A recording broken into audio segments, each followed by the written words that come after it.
Hello guys, welcome to the channel education champion. और आज वो दिन आ गया जिसका आपको बहुत दिनों से इंतजार था। MCQ session for the first term of class 9th। Sure short questions यहाँ पर आज हम डिस्कस कर रहे होंगे। श्योर शॉर्ट वो क्वेश्चंस जो एक्चुअल एग्जाम में आने के 90% चांसेस है, और इन्हीं में से कोई एक क्वेश्चन, 4 क्वेश्चन आपके एग्जाम्स में दिख रहे होंगे। तो हर दिन अपन कोशिश करेंगे 10 क्वेश्चन अपन अटेम्प्ट करें और उन क्वेश्चंस को आपके सामने पेश करें और आप उसको सॉल्व करें और उसके सॉल्यूशन को समझें। आज अपन बात करने वाले हैं मोशन चैप्टर के श्योर शॉर्ट 10 एमसीक्यू क्वेश्चंस। ऐसे ही क्वेश्चंस आने की प्रोबेबिलिटी जो, क्योंकि आपको पता है कि आपके फर्स्ट टर्म में केवल एमसीक्यू ही आने हैं, तो एमसीक्यू के रिगार्डिंग ही हमारा काम चलेगा और एमसीक्यू के बारे में अपन बात करेंगे। चैनल पर नए हैं, सब्सक्राइब करें, hit the bell icon, we will not gonna miss any update. दूसरी बात, आपको एक बात और बता दूं, आपको कैसे करना है क्वेश्चंस को। पहले आप क्वेश्चन को खुद से अटेम्प्ट करें, जैसे कि आपको भी क्वेश्चन नंबर 1 दिख रहा होगा। आप क्वेश्चन नंबर 1 को अटेम्प्ट करें, पॉज करें, अटेम्प्ट करें, ना हो तो फिर आप सोल्यूशन देखें। सोल्यूशन मतलब कि वीडियो को आगे चलाएं। तो चलिए बिना किसी टाइम वेस्टेज के स्टार्ट करते हैं हमारा ब्यूटीफुल सा session, sure short MCQ questions. Let us see question number 1। Question number 1 में आपको बोल रखा है, मोशन का ये सवाल है, मोशन चैप्टर का अपन श्योर शॉर्ट कर रहे हैं। The initial velocity of a body is U. एक बॉडी है जिसका इनिशियल वेलोसिटी क्या है, u। It is under uniform acceleration. Uniform acceleration a के अंडर में मूव कर रहा है। Its velocity v at an instant t is given by, यानी किसी टाइम t पे इसका वेलोसिटी कितना होगा ये अपन से पूछा है। तो आप याद करें equation of motion. Equation of motion में हमें फाइनल वेलोसिटी कौन बताता है, वो equation v is equal to U plus A T होता है, जो अपन को बताता है कि फाइनल वेलोसिटी क्या होगा। और अपन से पूछा भी है कि फाइनल वेलोसिटी किसी टाइम t पे क्या होगा। तो ये हमारा ये वाला ऑप्शन कौन से ऑप्शन में दिख रहा है, ऑप्शन नंबर ए में v is equal to U plus, ना ना ना ना ना, ये गलत, ए टी स्क्वायर तो नहीं होगा। v is equal to U plus half A T square, ऐसा कोई इक्वेशन होता ही नहीं है। v is equal to U plus A T, it is right. तो हमारा ऑप्शन नंबर सी क्या हो गया, सही। कितने इजी सवाल है, आपको क्या कुछ लगा क्या इसको करने में? बस 3 इक्वेशन अगर मोशन की याद है, उसी से रिलेटेड सवाल है कि बताओ अगर कोई यूनिफॉर्म एक्सेलरेशन के अंडर में हमारा मोशन कोई हो रहा है तो बताओ हमारा फाइनल वेलोसिटी क्या होगा। तो फाइनल वेलोसिटी होगा v is equal to U plus A T से दिया जाएगा। ध्यान से लगे रहें, पहले सवाल इजी लग रहे होंगे, लेकिन आने वाले अंतिम जो 8 9 10 सवाल है वो गजब है एकदम, आपको मजा आ जाएगा उन सवालों को करके। चलिए दूसरे नंबर सवाल को आप अटेम्प्ट करें। देखिए एमसीक्यू में न्यूमेरिकली बना सकते हैं लोग। देखिए इसमें इन्होंने न्यूमेरिकली बनाया है। क्या बोला है कि 12 मिनट्स में आप अटेम्प्ट कर लें, उसके बाद सॉल्यूशन को देखें। 12 मिनट्स में एक कार का स्पीड है, जो कार है जिसका की speed 35 kilometre 35 kilometre per hour है, तो कितना डिस्टेंस ट्रैवल करेगा, ये अपन से पूछा है कि 12 मिनट्स में कितना डिस्टेंस ट्रैवल करेगा। तो हमारा हमसे क्या, ये कांस्टेंट स्पीड का बात है, यस कांस्टेंट स्पीड का बात है, कांस्टेंट एक्सेलरेशन की बात नहीं की गई है। तो कांस्टेंट स्पीड में हमारा कौन सा फॉर्मूला लगता है, S is equal to V into time, यानी स्पीड इंटू टाइम। तो डिस्टेंस अपन से पूछा है, वेलोसिटी कितना दे रखा है 35 किलोमीटर पर आवर। अब चूंकि वेलोसिटी हमारा 35 किलोमीटर पर आवर में है, तो हमको टाइम भी आवर में रखना पड़ेगा। 12 मिनट को अगर आवर में करना है तो हमारा कितना हो जाएगा, 12/60, 60 से डिवाइड कर देंगे, हमारा आवर में आ जाएगा 12×5 = 60 और 5×7 = 35, यानी कि 7 मीटर, ये 7 किलोमीटर, सॉरी मीटर नहीं, क्योंकि किलोमीटर में बाकी सारी बात अपन ने की है। तो हमारा कौन सा आंसर सही हो गया, ऑप्शन नंबर ए। ये यूनिफॉर्म मोशन की बात है, यूनिफॉर्म कांस्टेंट वेलोसिटी या कांस्टेंट स्पीड की बात है, कांस्टेंट एक्सेलरेशन की बात नहीं की है। इन्होंने बोला है कि 12 मिनट में एक जिसका स्पीड 35 किलोमीटर पर आवर बना हुआ है, मतलब स्पीड में कोई चेंज नहीं हो रहा। तो स्पीड अगर कांस्टेंट है तो for speed constant, speed constant, ये वाला फॉर्मूला लगता है S is equal to V T. इसी का यूज किया अपन ने और हमारा काम बन गया। एस यहाँ डिस्टेंस है, ये हमारा वेलोसिटी यानी स्पीड है, और ये टी हमारा टाइम है। ओके, तो क्वेश्चन नंबर 2 भी आप सॉल्व कर लिए होंगे। चलिए क्वेश्चन नंबर 3 आप ट्राई कीजिए। कुछ थ्योरेटिकल सवाल भी आ जाते हैं। एमसीक्यू का मतलब है कि आपको एमसीक्यू के अंदर कुछ अच्छे सवाल भी होंगे, कुछ बिल्कुल बेसिक होंगे, और कुछ में न्यूमेरिकल होगा जिसमें आपको पेन चलाकर न्यूमेरिकल बकायदा सॉल्व करना पड़ेगा, उसके बाद अपन आंसर तक पहुंच रहे होंगे। तो question number 3, the shortest distance is known as. आप अटेम्प्ट कर चुके होंगे, आंसर तक पहुंच चुके होंगे। देखते हैं शॉर्टेस्ट डिस्टेंस किसे बोलते हैं। अच्छा वेलोसिटी, गलत बात, वेलोसिटी तो हो ही नहीं सकता, कैसे होगा, वेलोसिटी डिस्टेंस थोड़ी है, वेलोसिटी का यूनिट होता है मीटर पर सेकेंड, डिस्टेंस का यूनिट होता है मीटर। तो भाई साहब ये तो ना हो पाएगा।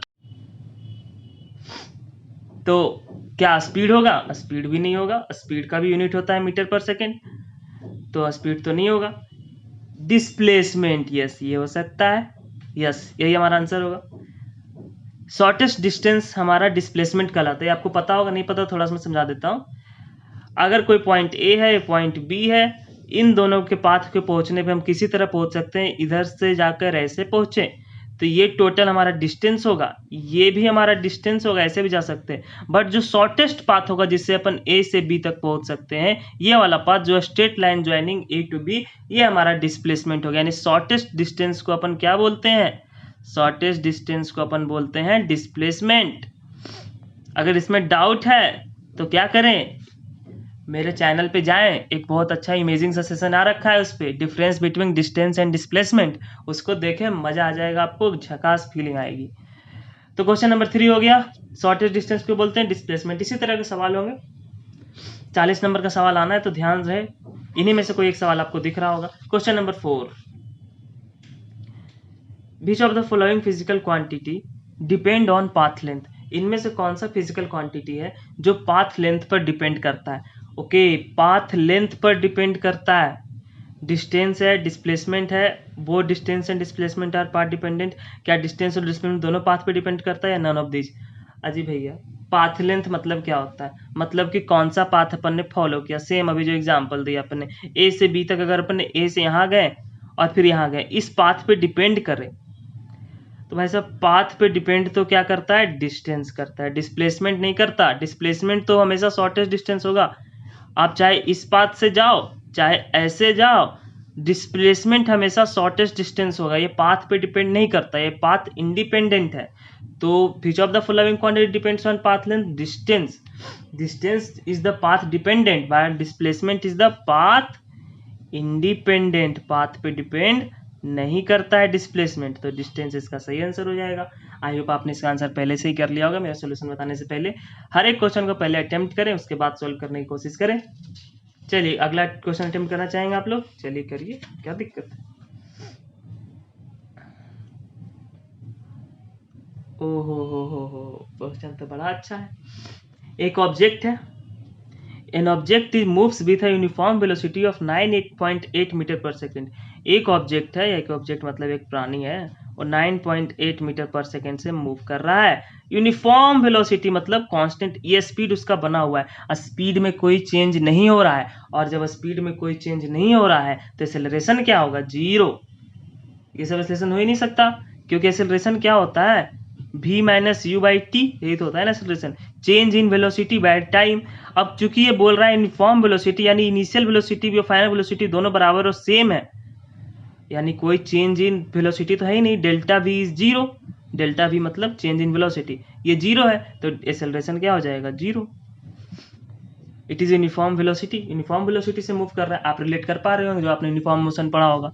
यूनिफॉर्म वेलोसिटी मतलब यूनिफॉर्म मोशन से चल रहा है, मतलब कि उसका जो वेलोसिटी है हमेशा कांस्टेंट बना हुआ है। जब वेलोसिटी में कोई चेंज नहीं आ रहा तो एक्सेलरेशन तो 0 ही होगा ना, क्योंकि एक्सेलरेशन को अपन डिफाइन ही करते हैं।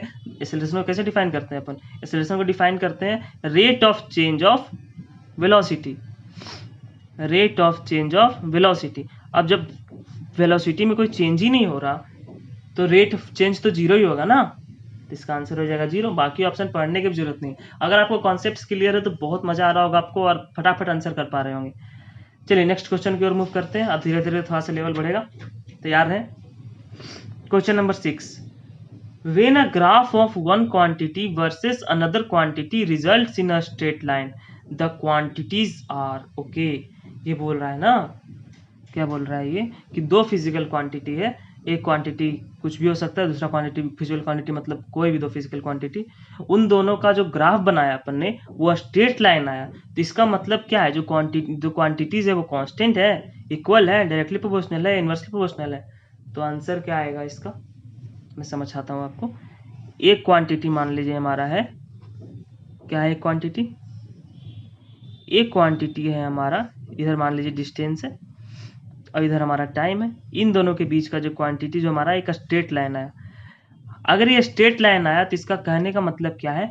ध्यान समझिएगा, इस क्वेश्चन आ सकता है। डिस्टेंस और टाइम के बीच में या कोई भी दो फिजिकल क्वांटिटी के बीच में जो हमारा ग्राफ है, अगर वो स्ट्रेट लाइन आ रहा है, इसका मतलब ये दोनों क्वांटिटीज आपस में डायरेक्टली प्रोपोर्शनल है। मतलब जिस रेट से, जैसे डायरेक्टली प्रोपोर्शनल करने का मतलब क्या है, जैसे जैसे डिस्टेंस जितना ज़्यादा बढ़ रहा है उतना उतना टाइम बढ़ रहा है। जिस स्पीड से या जिस रेट से डिस्टेंस बढ़ रहा है उसी रेट से टाइम भी बढ़ रहा है। तो हम बोल सकते हैं this is directly proportional relationship. जब भी दो क्वांटिटीज फिजिकल क्वांटिटीज के बीच का कर्व अगर स्ट्रेट लाइन आए तो आप समझ जाएं कि वो दोनों क्वांटिटीज आपस में डायरेक्टली प्रोपोर्शनल हैं। क्या है? डायरेक्टली प्रोपोर्शनल है। ठीक है, डायरेक्टली प्रोपोर्शनल है। अगर मैं इसका एग्जांपल मोशन से हटके थोड़ा फोर्स पे जाऊं, जैसे force is directly proportional to acceleration, तो फोर्स और एक्सेलरेशन का जो ग्राफ आएगा वो एक स्ट्रेट लाइन आएगा। ऐसा भी आ सकता है विथ पॉजिटिव स्लोप और विथ नेगेटिव स्लोप, ऐसा भी आ सकता है, ऐसा भी आ सकता है, ऐसा भी आ सकता है, कैसा भी आए, but that will be a straight line, क्योंकि force directly proportional to acceleration, क्योंकि आपको पता है F is equal to M into A. आपको पता है ना, force is equal to mass into acceleration. तो ये क्वेश्चन नंबर 6 आपको समझ में आया कि जब भी दो फिजिकल क्वांटिटीज के बीच का कर्व यदि स्ट्रेट लाइन आए तो हमारा जो दोनों जो फिजिकल क्वांटिटीज है वो दोनों आपस में डायरेक्टली प्रोपोर्शनल होगा। आइए क्वेश्चन नंबर 7 की ओर मूव करते हैं। क्वेश्चन नंबर 7 है the distance travelled by a freely falling body is proportional to the. Okay, ये बहुत अच्छा सवाल बोला है कि एक फ्री फॉलिंग हो रहा है, मतलब एक बॉल को ऊपर से अपने गिराया है, फ्री फॉल हो रहा है, ग्रेविटी हमारा नीचे अर्थ है और हमारा बॉल ऊपर से फ्लो कर रहा है, गिर रहा है। तो आपको पता है जैसे जब हमारा बॉल ऊपर से गिरता है, यानी जब हम उसको छोड़ते हैं तो हाईएस्ट पॉइंट में हमारा जो स्पीड होता है वो u0 होता है। ठीक है, आपको ये पता है। तो डिस्टेंस ट्रेवल पूछा है, तो डिस्टेंस ट्रेवल के लिए आप इक्वेशन ऑफ मोशन जानते हैं, s is equal to ut plus half at square. अब चूंकि इनिशियल वेलोसिटी 0 है तो s is equal to half at square. और एक्सेलरेशन के बारे में आपको पता है कि एक्सेलरेशन क्या है, फिर मोशन अंडर ग्रेविटी के दौरान क्या हो जाता है, g। तो s is equal to half gt square, ये हमारा आया। यानी s किसके प्रोपोर्शनल आया, t स्क्वायर के डायरेक्टली प्रोपोर्शनल आया। s is directly proportional to t square. Distance किसके डायरेक्टली प्रोपोर्शनल आया, t स्क्वायर के। अब ऑप्शन मिला लीजिए। ऑप्शन नंबर ए है mass of the body. Mass of the body के प्रोपोर्शनल है? नहीं, मास के प्रोपोर्शनल तो नहीं है। A square of the time of the fall, yes यही आंसर है। एस क्योंकि डायरेक्टली प्रोपोर्शनल है टी स्क्वायर, अपन ने प्रूफ किया। S is equal to half G T square आ रहा था। तो square of time of fall, ये देखिए क्वेश्चन बहुत अच्छा है। अगर आपको बेसिक अंडरस्टैंडिंग डेवलपमेंट ना हो मोशन अंडर ग्रेविटी का, अगर आपको मोशन अंडर ग्रेविटी का थोड़ा सा आइडिया लेना, तो मैंने ऑलरेडी एक लेक्चर अपलोड कर रखा है यूट्यूब पर, चाहे तो वहाँ पे जाकर आप देख सकते हैं। बाकी अब अगर आप यहाँ तक वीडियो देख चुके तो चैनल को सब्सक्राइब कर ही दिए होंगे, नहीं किए हैं तो कर लीजिए, क्योंकि आगे आने वाले 3 सवाल और ज़बरदस्त। ठीक है, ये आपको समझ में आ गया ना कैसे square of the fall. Question number 8, an object travels 14 metre in 4 second and then another 14 metre in 2 second, what is the average speed of the object. Average speed का भी सवाल आ रहा है, ध्यान से समझें, पहले आप अटेम्प्ट करें। जब मैं क्वेश्चन बोलूं, आप क्वेश्चन को रीड कर रहे हो तो आप वीडियो को पॉज करें और अटेम्प्ट करने की कोशिश जरूर से करें। अब एक ऑब्जेक्ट है, वो क्या कर रहा है, 14 मीटर ट्रेवल किया 4 सेकंड में और other 14 metre in 2 second. What is the average speed of the object. Object की एवरेज स्पीड के बारे में बात करिए। तो आपको मैं बता दूं, एवरेज स्पीड का एक ही फॉर्मूला आपको दिमाग में हमेशा रखना है, average speed is equal to total distance by total time taken. तो टोटल डिस्टेंस ने कितना ट्रेवल किया, 14 मीटर पहले किया था, बाद में फिर 14 मीटर किया। टोटल टाइम कितना लगा, पहले लगा था 4 सेकंड, बाद में कितना लगा, 2 सेकंड। यानी आंसर आ जाएगा हमारा 28/6। 28/6 कौन सा आ रहा है, 6 चक 24, यानी कि हमारा लग रहा है ये ए वाला आंसर आ जाएगा, 4.66 मीटर पर सेकंड। देख लें, कोई डाउट है तो बोलिए, कमेंट में बताइएगा क्या डाउट आ रहा है, कुछ बच जाए, कुछ गलत हो जाए, या कुछ आपको लगे कि नहीं ये समझ में नहीं आ रहा, तो आप कमेंट में बताएं, उस पर मैं अगला वीडियो बनाऊंगा और उस पर आपके साथ चर्चा करूंगा। क्वेश्चन नंबर 8 करने के बाद आपको थोड़ा सा डेवलपमेंट आया होगा कि हाँ कैसे अपन एमसीक्यू के क्वेश्चंस को कर सकते हैं, थोड़ा सा हेल्प तो मिला ही होगा। अगर वीडियो से थोड़ी बहुत भी हेल्प मिले तो चैनल को सब्सक्राइब जरूर से कर दे यार, बहुत मेहनत लगती है वीडियो बनाने में। चलिए क्वेश्चन नंबर 9, अब जो हमारे क्वेश्चन नंबर 9, अब ग्राफ से भी सवाल आ सकता है ना। जैसे एमसीक्यू का मतलब ये नहीं समझे कि सिंपल श्योर क्वेश्चन आएंगे, ऐसे नहीं। आप एमसीक्यू का मतलब ये समझ के चले कि कुछ भी आ सकता है, न्यूमेरिकल भी आ सकता है। चार, अरे उनको करना क्या है, न्यूमेरिकल बनाना है, 4 ऑप्शन क्रिएट कर देना है। तो आप हर लेवल की तैयारी करके चले। ईजी तो आप करके रखें, मीडियम और थोड़ा सा टफ साइड भी चले। जैसे ये क्वेश्चन में थोड़ा सा ग्राफ भी इंक्लूड कर दिया, थोड़ा सा इंटरेस्टिंग बना दिया सवाल को। क्या बोला है, in the given graph the body has, body के पास क्या है, यूनिफॉर्म एक्सेलरेशन है, यूनिफॉर्म स्पीड है, यूनिफॉर्म रिटार्डेशन है, और डी ऑप्शन फिर जो इनिशियल वेलोसिटी ओ है। अच्छा देखो, जैसा भी 1-2 क्वेश्चन पहले मैंने बताया कि किसी दो फिजिकल क्वांटिटी के बीच में अगर कोई स्ट्रेट लाइन ग्राफ है, चाहे ऐसे या ऐसे है, कुछ भी स्ट्रेट लाइन है, तो दोनों एक दूसरा के डायरेक्टली प्रोपोर्शनल होता है, मैंने ये बताया। तो भी जो टाइम के डायरेक्टली प्रोपोर्शनल तो है, ठीक है। लेकिन अब ध्यान से देखो, ये वेलोसिटी वाला यूनिट है, टी इज इक्वल टू 0 पर, यानी T is equal to 0 second हमारा होगा यहाँ पर। और फिर थोड़ा सा आगे बढ़ेंगे, टी इज इक्वल टू 0 पर अगर कोई वेलोसिटी पूछे तो तुम बोलोगे वेलोसिटी तो हमारा ओए है उस टाइम पे। और फिर धीरे धीरे देखो वेलोसिटी घटता जा रहा है, जैसे जैसे टाइम आगे बढ़ रहा है, T is equal to 1 second पे आ गए, यहाँ T is equal to 2 second कुछ आ रहा होगा। जैसे जैसे देखो तो वेलोसिटी लगातार घट रहा है, घटता ही जा रहा है ना, लगातार घटता जा रहा है, घटते घटते 0 हो गया। इनिशियल वेलोसिटी कुछ था, फाइनल वेलोसिटी हो गया 0। तो ये आप देख सकते हैं क्लियरली ग्राफ में कि कुछ वेलोसिटी था स्टार्टिंग में, बट धीरे धीरे डिक्रीज होते होते होते होते ये 0 हो गया, मतलब वेलोसिटी डिक्रीज कर रहा है। मतलब वेलोसिटी डिक्रीज करने का मतलब final minus initial by T, acceleration that is negative. Acceleration negative है ना, अगर एक्सेलरेशन पॉजिटिव होता तो हमारा वेलोसिटी बढ़ रहा होता, हर टाइम बीतते के साथ हर पर सेकंड के स्पीड से हमारा एक्सेलरेशन बढ़ रहा होता है। जैसे कि अपन ने ऊपर से कोई बॉल गिराया अपन ने छत पे से, तो अपन देख सकते हैं नीचे आने में इसका एक्सेलरेशन वेलोसिटी बढ़ता है, क्योंकि एक्सेलरेशन पॉजिटिव होता है, ठीक है। तो मतलब प्लस जी होता है, तो एक्सेलरेशन हमारा निगेटिव है, ये अपन जज कर पा रहे हैं, जज किया आपने, क्योंकि टाइम बीतते टाइम के साथ वेलोसिटी घट रहा है, वेलोसिटी का बढ़ना टाइम बीतते के साथ, rate of change of velocity क्या है, एक्सेलरेशन। तो यहाँ पे एक्सेलरेशन नहीं हो रहा बल्कि रिटार्डेशन हो रहा है। तो यूनिफॉर्म एक्सेलरेशन तो गलत है, यूनिफॉर्म एक्सेलरेशन है, the body is uniform acceleration, गलत हो गया, रिटार्डेशन है। एक्सेलरेशन बट यूनिफॉर्म, देखो ये दोनों कंफ्यूजिंग है, एक्सेलरेशन नहीं, यहाँ पे रिटार्डेशन है।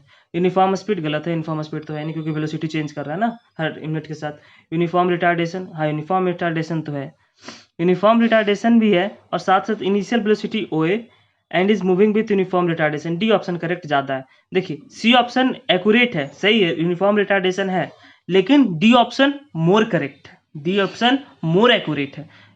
एमसीक्यू का एक खासियत है कि एमसीक्यू में अपन को मोर एक्यूरेट ऑप्शन की ओर जाना पड़ता है। इसमें आपको लग सकता है कि सी और डी दोनों ऑप्शन सही है, यूनिफॉर्म रिटार्डेशन है लेकिन इनिशियल वेलोसिटी ओए है, तो ये हमारा मोस्ट एक्यूरेट है। एक्यूरेट हमारा सी भी है बट मोस्ट एक्यूरेट क्या है, डी। तो आपको मोस्ट एक्यूरेट की ओर जाना होता है। Let's move to the last question of the session, question number 10th। Okay, अगर आपने स्केलर और वेक्टर के बीच में डिफ्रेंशिएट करना नहीं आता आपको, तो अपन ने मेजरमेंट नामक सेगमेंट डाल रखा है यूट्यूब पे, आप उसमें देख सकते हो, उसमें मैंने बताया है। Which of the following statements are correct, कौन से the scalar quantities have magnitude and direction, इनमें से कौन कौन सी बातें सही है। तो the scalar quantities have magnitude and direction गलत। स्केलर क्वांटिटी पास क्या होता है, केवल मैग्नीट्यूड होता है, डायरेक्शन नहीं होता है। स्केलर वेक्टर के बीच में डिफ्रेंशिएट अपन ने किया है बहुत ही मेजरमेंट नामक सेक्शन में, आप वहां जाकर देख सकते हैं। ओके, तो स्केलर के पास क्या होता है, केवल मैग्नीट्यूड होता है, डायरेक्शन नहीं होता है। Scalar quantities can be added according to the normal rules of algebra, it's a correct. Vectors are direction independent, गलत, वेक्टर्स डायरेक्शन में डिपेंड करता है, वेक्टर्स के पास डायरेक्शन भी होता है और मैग्नीट्यूड भी हो सकता है। वेक्टर्स हैज ओनली मैग्नीट्यूड, गलत, वेक्टर के पास मैग्नीट्यूड भी होता है और डायरेक्शन भी होता है। तो करेक्ट ऑप्शन कौन सा है, option number B, scalar quantities can be added according to normal rules of algebra. Example हमारा डिस्टेंस है जिसको आप नॉर्मल रूल ऑफ अलजेब्रा से ऐड कर सकते हैं, जैसे 2 मीटर इधर गया, 2 मीटर इधर गया, टोटल डिस्टेंस कितना हो गया, 2 मीटर यहाँ पर है, 2 मीटर यहाँ पर है, हमारा टोटल डिस्टेंस हो गया 4 मीटर। बट हमारा डिस्प्लेसमेंट क्या है, डिस्प्लेसमेंट हमारा ये वाला है। ओके, डिस्प्लेसमेंट को अपन को निकालना पड़ेगा पाइथागोरस थ्योरम से, √2 square plus 2 square that is will be √8 यानी 2√3 या sorry 2√2 will be our displacement. इस पार्टिकुलर क्वेश्चन की बात कर रहा था मैं। खैर, तो आपको ये MCQ वाला सेशन कैसा लगा, अगर आपको सेशन बहुत मजेदार लगा है, एंजॉय किया आपने सेशन को, तो सब्सक्राइब कर दें। अगर फिजिक्स से करना है प्यार तो चैनल को करें सब्सक्राइब, और लाइक शेयर जरूर करें, शेयर जरूर करें अपने दोस्तों के बीच में बताएं, ताकि यहाँ पर ज़्यादा से ज़्यादा ट्यूनिंग हो और हम लाइव सेशन भी आने वाले दिनों में कर पाएँ। चैनल को सब्सक्राइब कर दें, जरूर कर दें। That's all, thank you.